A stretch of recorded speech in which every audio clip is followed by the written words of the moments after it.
जो चाहे कल्याण, नारायण के मौत को दूजे श्री भगवान। ये जो सुशील सर बोले इनके पास टाइम की मर्यादा थी। क्या बोले? जब आदमी मरता है तो कहा जाता है,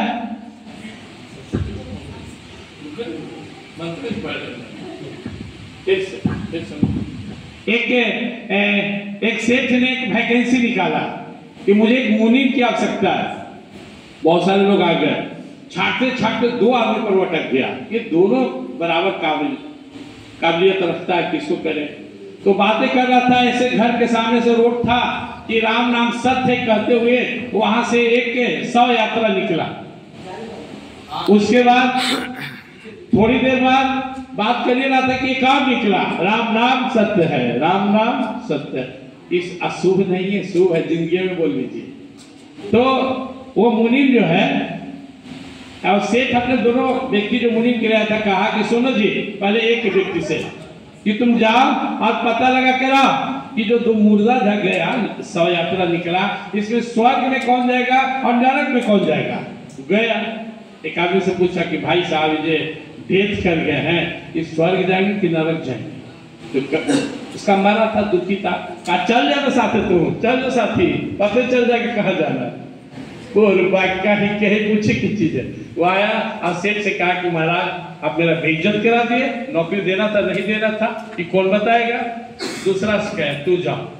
तो दोनों व्यक्ति का पता लगा था कौन स्वर्ग जाएगा कौन नरक जाएगा। तो वो गया, चुपचाप 100 यात्रा में शामिल हो गया। आगे आगे राम नाम सत्य है कह रहा था, पीछे वाला कह रहा था साला पहले ही मर जाता, बड़ा हरामी था, बड़ी तंग करता था। चुपचाप सुना, चला गया अगला के पास। उसका जाकर सुना, लोग कहा बड़ा भला आदमी था, भगवान इस बात को दिन रहने देते। डॉक्टर आया, बोला जो सबसे आगे वाला जा रहा है वो स्वर्ग जा रहा है और जो पीछे वाला जा रहा है वो नरक जा रहा है। दूसरा विरोध किया, तो कैसे जाना?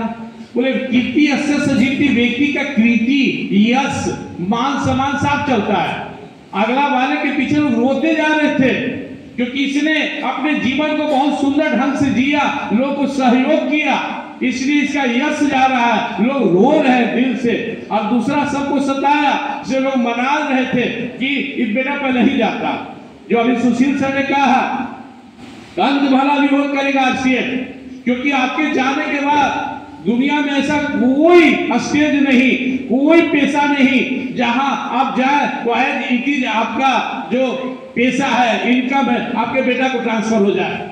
लेकिन आरसीएम में कई उदाहरण है। सबसे उदाहरण अभी ओपी शर्मा है, उनके पिताजी जब गए तो 25 लाख पे थे, आज बेटा 50 लाख पे आगे बढ़, तो वहीं से वही स्टार डायमंड बने।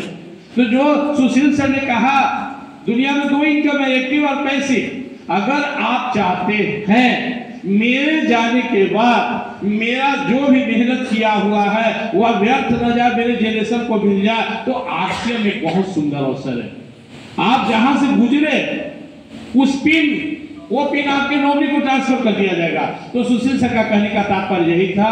और लास्ट में अपनी बात खत्म करने से पहले एक मुख्य मैसेज आपको देना चाहूंगा जो मुझे समझ में आया। मैं एक बुक पढ़ा था बहुत पहले, रिच डैड पुअर डैड।